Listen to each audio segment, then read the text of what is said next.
Hello students, Chapter 4 Understanding Laws. Do laws apply to all? यहाँ देखते हैं, एक गवर्नमेंट ऑफिसर है, उसका सोन 10 इयर्स का जेल हो गया है, तो गवर्नमेंट ऑफिसर अपना सोन को बचा नहीं सकता है, चाहे उसका father economically and politically powerful ही क्यों ना हो, क्योंकि चाहे प्रेसिडेंट हो देश का या गरीब इंसान हो, बिलो पॉवर्टी लाइन हो, हर कोई हमारे देश में कानून के सामने बिल्कुल बराबर है, कोई छोटा या बड़ा नहीं है।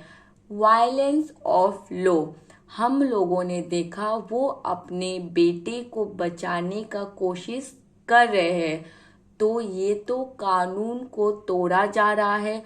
Arbitrary exercise of power means अपनी मर्जी से। यूनिट 1 में पढ़ा ना, members of the constituent assembly were agree that there should no arbitrary exercise of power in independence India. हमारे देश के नेता जो हमें फ्रीडम दिलाए, वो चाहते थे कि कुछ भी अपनी मर्जी से रूल नहीं बनना चाहिए, ऐसा नहीं चलेगा। इसलिए हमारे कॉन्स्टिट्यूशन बनाई गई। किसने बनाया? कॉन्स्टिट्यूएंट असेंबली ने। कॉन्स्टिट्यूएंट असेंबली मीन्स जिसने हमारे देश का कॉन्स्टिट्यूशन लिखा है। कोई भी अपनी मर्जी से लॉ नहीं बनाएगा, आर्बिट्ररी नहीं चलेगी।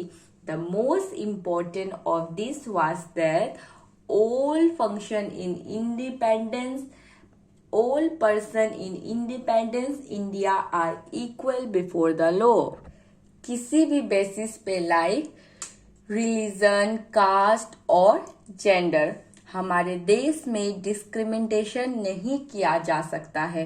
सारे के सारे जो लॉ है हमारे देश के हर नागरिक पे लॉ अप्लाई होंगे और हमारे कानून से बड़ा कोई भी इंसान नहीं होगा।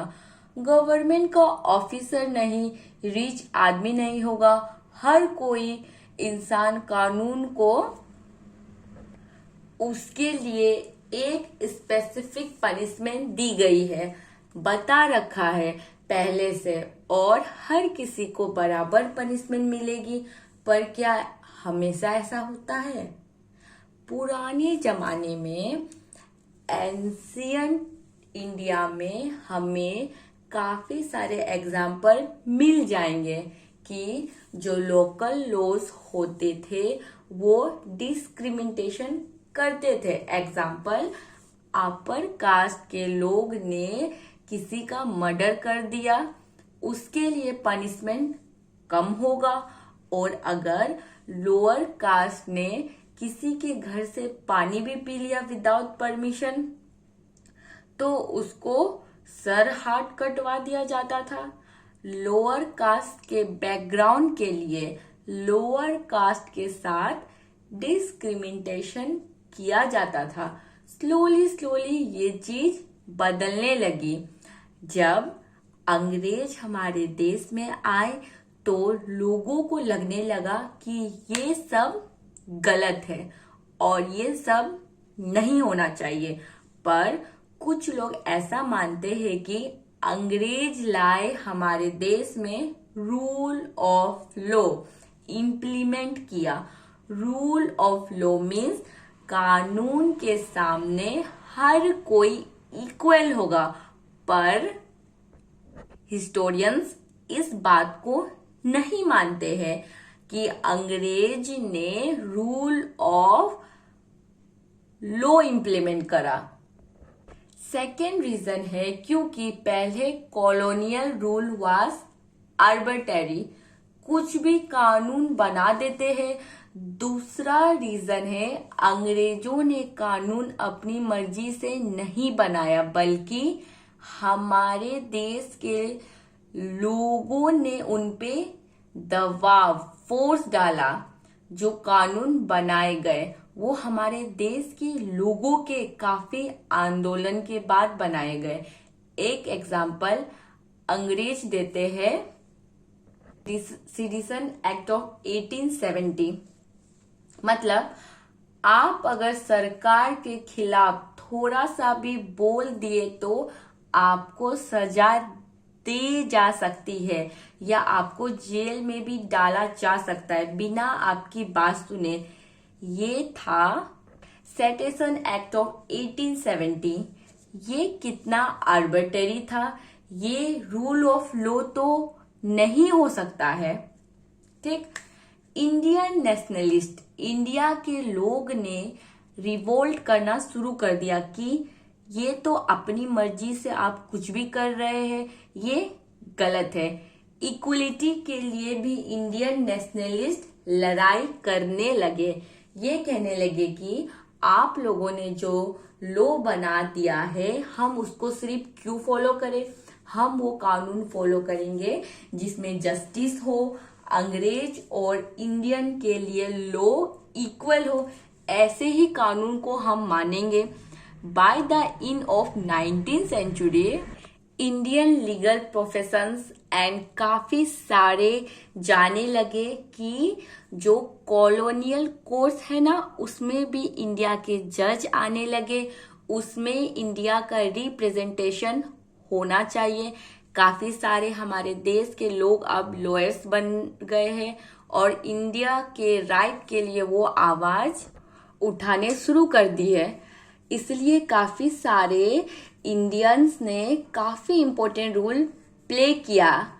अब अंग्रेज के वजह से नहीं, जब हमारे देश के लोग जज लॉयर्स बने तब उन लोगों ने आवाज उठाई गलत के खिलाफ। इस वजह से हमारे देश में रूल ऑफ लॉ अपनाया गया। हमारा देश का कॉन्स्टिट्यूशन जब एडॉप्ट किया गया, कॉन्स्टिट्यूशन बनाया, उसमें जो कानून बनाए उसके ही बेसिस पे हमारे देश के कानून चलेगी, ये माना गया। हर साल हमारे काफी रिप्रेजेंटेटिव लॉ बनाते हैं, लॉ पास करते हैं और उनमें चेंज लाते रहते हैं, क्योंकि कानून समय के साथ चेंज होते रहते हैं।